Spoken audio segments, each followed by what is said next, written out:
Olá, tudo bem com vocês? Especialmente vocês, torcedores e torcedoras do Bahia. Traçar alguns comentários aqui com vocês sobre o que pode ser, né? Os próximos jogos do Bahia, né? O que o Bahia precisa fazer, gente, porque não começou bem o Campeonato Brasileiro e é necessário deixar claro aqui, antes de quaisquer outras coisas, que jogar contra o Inter na Gigante do Beira-Rio é sair de Porto Alegre com uma derrota, né? Tá dentro da normalidade. Jogar na Gigante do Beira-Rio contra o Inter pode ser um grande resultado sair de lá com um empate. A depender das circunstâncias oportunizadas pelo futebol, até se faz possível para um time gigante também, porque o Bahia é um time gigante, sair da Gigante do Beira-Rio com uma vitória. Então a questão, né, e aí evidentemente já começa a permear a minha análise aqui a partir do que foi esse jogo contra o Internacional. Então a questão não foi o resultado propriamente, né? De derrota para o Inter. Eu acho que isso não é nem não vem sendo o grande problema para os torcedores do Bahia quando a equipe vence. Eu acho que os torcedores olham e identificam que tem problema. Quando a equipe perde, os torcedores também conseguem perceber que esses problemas permeiam muito mais a derrota do que quaisquer outras coisas. Há problemas nessa equipe, né? Então, tá tudo bem perder para o Inter? Não. Mas é normal perder para o Inter na Gigante do Beira-Rio? Sim. Mas o que o jogo oportunizava? O que o jogo gerava de possibilidades para o Bahia? O jogo gerava para o Bahia uma possibilidade de pelo menos sair do Beira-Rio com um empate a partir das circunstâncias colocadas, né, que apareceram na própria partida. Então, o Bahia teve um primeiro tempo contra a equipe do Inter, que vamos combinar, foi bastante consistente. Né? Os jogadores estavam se entendendo bem. E o Bahia colocou no primeiro tempo para o Internacional um desafio bem difícil. Né? O Inter precisava jogar muita bola para conseguir fazer seu gol. Então o Bahia desafiou, vocês estão jogando em casa, não querem ser os maiorais aqui e tal, é só jogar bola. E o Inter de fato estava com muita dificuldade para jogar bola, por causa de alguns erros também que vem acontecendo na equipe, mas sobretudo em virtude do sólido, né, futebol apresentado pelo Bahia nos 45 minutos. Então veja, o Bahia tem uma defesa que é pavorosa, não há o que dizer, sinceramente. Eu sou contra essa história de ficar contratando reforço a qualquer momento, gente. Acho que o Bahia tem um elenco excepcional, tá? Excepcional. Você pode discordar, porque você não se depara com a qualidade desse elenco se traduzindo em resultados positivos. Mas importa também você entender sempre que um técnico, ele é muito responsável pelo destino de uma equipe. Um técnico, porque o técnico é aquele que faz acontecer o chamado esquema tático. E o esquema tático, ele é ainda muito mais preponderante para uma equipe do que as suas próprias peças individuais. Um esquema tático muito relevante vai relevar a qualidade técnica dos seus jogadores. Um sistema tático complicado vai abaixar, evidentemente, o nível dos seus jogadores, porque ele, a depender dos desafios colocados em campo, ele vai deixar de existir. E a equipe vai ficar refém da qualidade dos seus jogadores, apenas. Só que os jogadores, se não estão atuando dentro do esquema que funciona, também as suas individualidades técnicas não vão aparecer. Então fica muito difícil. Ok? Então nessa partida o que acontece? A gente tinha, portanto, ali no primeiro tempo um Bahia sabendo jogar. Jogar mais do que o Inter, de certa forma. Por que não continua desse jeito? Então aí infelizmente a gente tem que ir para aquela questão que eu conheço muito bem desde o começo da carreira dele, do Ceni, né? A dificuldade de fazer leitura de jogo. A dificuldade de fazer leitura de jogo que está acompanhada com algo anterior a isso, que é a empolgação diante de alguns contextos. Em virtude dessa empolgação, ficou bastante aqui, enfim, motivo de piada aqui em São Paulo, quando ele era técnico do Tricolor do Morumbi, ficou consagrado como grandes piadas, né? O que o Rogério Ceni fazia no vestiário, na mudança de tempo. Havia situações que o São Paulo terminava ganhando de 2-0, destruindo o adversário. Já teve caso ganhando demais, 3-0, né? Destruindo o adversário, mas o Ceni precisa colocar a assinatura dele. Então a equipe volta completamente diferente para o segundo. E aí não consegue mais jogar bola. Então veja, a empolgação ela pode e deve existir, claro, mas ela tende a estar a serviço de uma leitura objetiva dos acontecimentos do jogo. Então se o Bahia conseguiu fazer aquele primeiro tempo com certa qualidade contra o Inter, o Bahia deveria fazer o quê no intervalo? Né? A conversa do Ceni, ela deveria, na verdade, fazer com que os jogadores aprimorassem aquilo que deu certo. Né? Ou seja, fez um jogo consistente que estava fazendo com que o Tricolor pudesse ter um empate. Beleza? Ok. Tinha que aprimorar esse tipo de jogo. No entanto, não é o que acontece. No entanto, o que a gente vai se deparar é com um técnico que provavelmente quer vencer uma partida. E a questão de vencer ou não, tudo bem, é claro que vai ter que buscar vitória, mas depende também, né, gente? Depende do momento, depende do contexto, depende do jogo, depende de muita coisa. Não é sempre que isso tem que acontecer. Né? Então, ele, na minha opinião, ele se empolga. Ele começa a fazer substituições que destrói completamente aquilo que funcionou muito bem no primeiro tempo. Ele tira a referência do ataque. De um jogador, por favor, né? Eu estava vendo o jogo, estava acompanhando as redes sociais, tinha muita gente criticando o Estupiniano. Eu não acho que o Estupiniano fez um jogo ruim, gente. Mas não acho mesmo. Não acho. Pela maneira como o Bahia estava jogando, não tinha como o Estupiniano jogar de forma diferente. Ele estava voltando, inclusive. Ele estava voltando até o setor de meio de campo, muitas vezes, para praticar ações defensivas. Ele segurava a zaga do Inter, ele preocupava a zaga do Inter. Ele dificultava até mesmo o apoio de alguns laterais em algumas situações. Na minha opinião, taticamente, estava fazendo um jogo muito consistente do Estupiniano. Não era para sair. Mas não era. Não era. Então aí foi um erro muito grande de jogo. Dentre outras coisas, por quê? Porque o Bahia perde a condição, perde a referência, liberta os zagueiros do Inter, que não tem mais essa preocupação. Esses caras passam a subir um pouco mais, passam a jogar como se fossem volantes, né? Empurrando todo mundo para frente e gerando pressão para o Bahia completamente desnecessária. Uma substituição que muda completamente ali o rumo da partida. Outras aconteceram também, mas essa foi impressionante. Porque um técnico e um ex-jogador de futebol, né, que hoje é técnico, deveria saber a importância do Camisa 9 num jogo como esse. E o que o Camisa 9 estava efetivamente fazendo? Será que a leitura de jogo dele não permitiu que ele percebesse o que estava fazendo o Estupiniano para o jogo do Bahia? A importância desse jogador? Enfim, então, para mim, há ali muito erro do Ceni nessas substituições. Né? Então, a defesa sobe.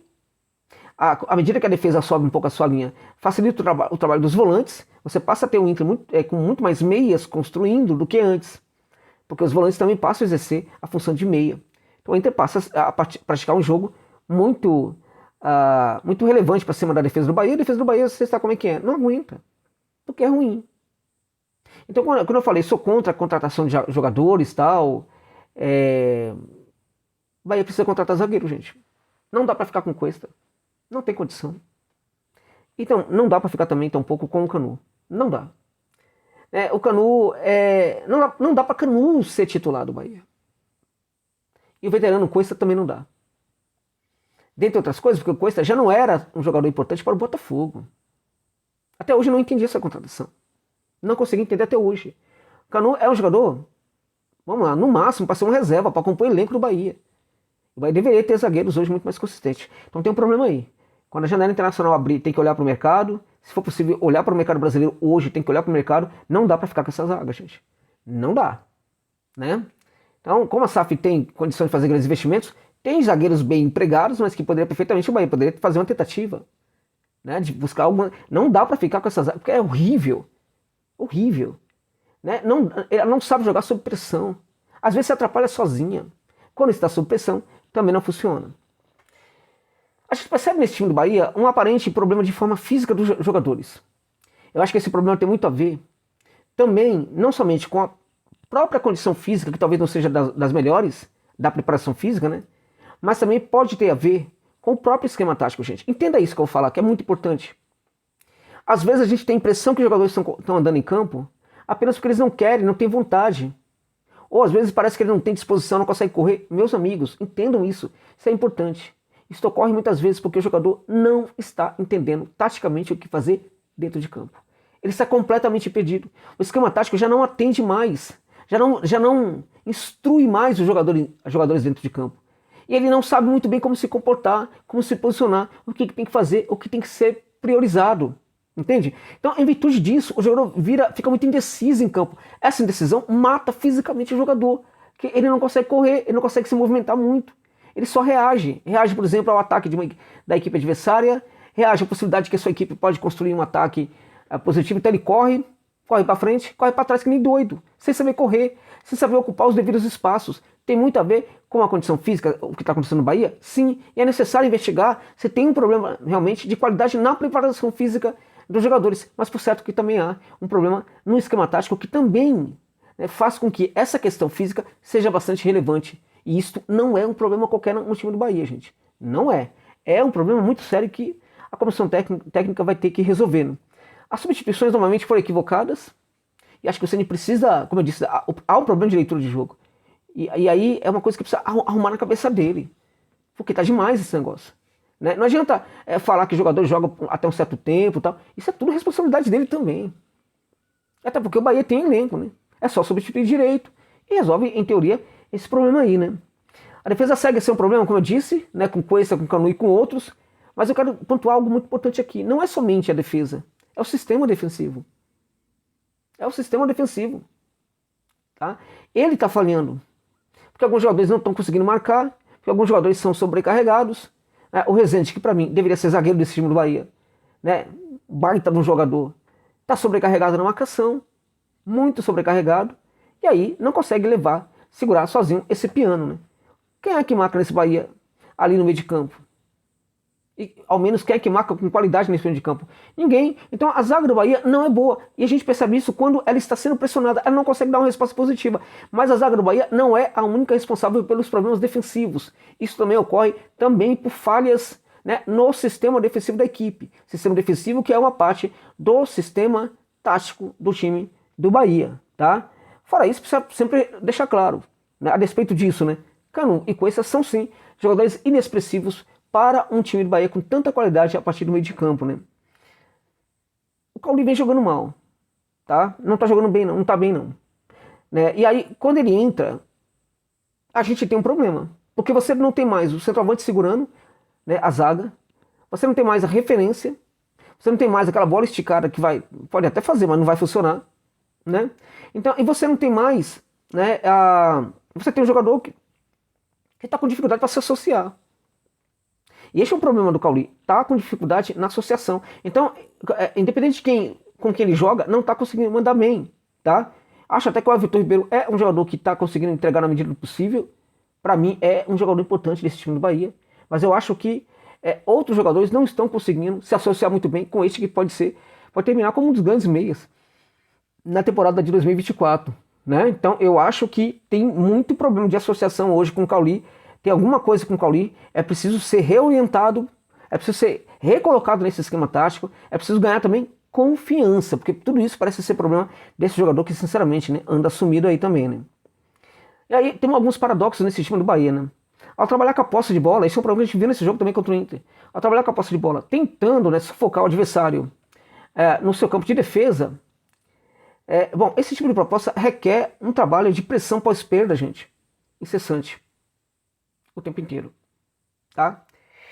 Não fazer a pressão pós-perda é praticar o engano, né? Praticar o engano quanto a esta forma de jogar lá no alto. Jogar lá no alto, trabalhar no terço final, requer também pressão pós-perda. Se você não consegue executar uma pressão pós-perda, essa bola, ela vai rapidamente caminhar para o setor defensivo. Eis um dos problemas do sistema defensivo do Bahia. As ações de marcação não acontecem quando a bola é pedida lá no terço final. E por que a pressão pós-perda não acontece? Aí temos um paradoxo. O Rogério Ceni precisa se definir, né, o que ele quer da vida.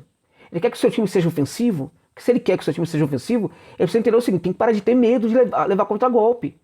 Né? Porque quando o time do Bahia perde essa bola, por que não é executada a pressão pós-perda? Porque a grande preocupação é voltar para recompor linhas defensivas. Está errado. Né? Isso é medo. Ou você assume que tem que fazer esse jogo sim, em algumas situações lá no terço final, pressionando, e aí quando perde essa bola, pressionar muito mais para recuperar lá, ou então não insista nessa forma de jogar. Agora não dá para ser as duas coisas. E acho que nisso o técnico também está muito ineficiente. Há também uma questão que eu acho que é um outro paradoxo, né, que tem a ver com a saída de jogo. A tentativa é a saída limpa do fundo. Mas na maior parte do tempo, sobretudo quando tem pressão, a gente está sempre vendo bola esticada dentro do goleiro. Marcos Felipe também para o zagueiro, para todo mundo. Né? Então isso aí mexe com a identidade do jogo. Né? Porque não é que a equipe pratique a bola esticada como uma condição tática. A equipe pratica a bola esticada por uma pressão do adversário, por incapacidade de fazer a saída. Então para de fazer a saída limpa do fundo. Então são questões que eu vejo no jogo do Bahia muito preocupantes. O Tricolor perdeu na estreia para o Internacional. Tem um jogo muito difícil, não dá para respirar muito no futebol brasileiro, no Campeonato Brasileiro. Agora contra o Fluminense e precisa ganhar. Porque senão vai pressionar para o Clássico. Se for pressionar para o Clássico e não conseguir uma vitória, ainda que empate o jogo, vamos combinar, vai ser um desastre, gente. Então não dá para o torcedor do Bahia viver todo aquele sofrimento que viveu na temporada passada. Chega disso. Porque dessa vez tem muita qualidade aí no elenco, a partir do meio de campo, tem muita contratação, né? Tem muito dinheiro investido e não justifica que o que está acontecendo em campo continue. Agora, teve a derrota no Campeonato Baiano. Muita gente falou assim, tudo bem, é estadual, não tem nenhum problema. Claro que tinha problema. Tinha sim. Porque foi uma derrota para o Arquival, que tem um investimento muito menor do que o Bahia. Então a questão é, a gente está chegando agora, por exemplo, estamos já no mês, na metade do mês de abril, e o Bahia ainda não conseguiu organizar seu jogo. Não tem um jogo organizado. E claramente que isso é um problema do Rogério Ceni. Ele precisa arrumar isso. Então, parar de ficar com essas declarações aí sobre os problemas do time que joga só até um certo tempo, ou de jogador, tem que se olhar para si próprio, começar a falar, olha gente, também tem erros aqui, a gente está sendo...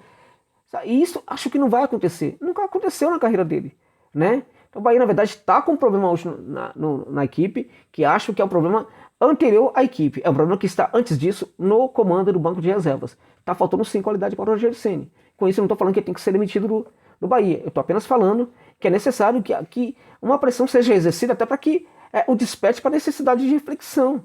Eu sou contra essa história de que tá ruim, já manda todo mundo embora. Não, mas tem que fazer um balanço do que está acontecendo. E acho que isso também pode ser feito pelos torcedores cobrando, mas também pela gestão, né? Pela gestão. Tanto o pessoal diretamente ligado ao Bahia, como também da SAF. E este é um outro ponto. Vai haver essa pressão? Meus amigos, minhas amigas, torcedores e torcedoras do Esquadrão, precisa acontecer. Porque senão, a gente pode terminar essa temporada de novo com sofrimento. E o Bahia está mostrando para todo mundo que não adianta contratar. Tem outras coisas que precisam também estar funcionando muito bem. Esquema tático, ele precisa ser muito relevante. E o que o Bahia não tem hoje é o esquema tático com um mínimo de qualidade, gente. E este é, para mim, um problema ainda maior do que as próprias falhas defensivas da equipe ali no terço inicial do jogo do Esquadrão. É isso.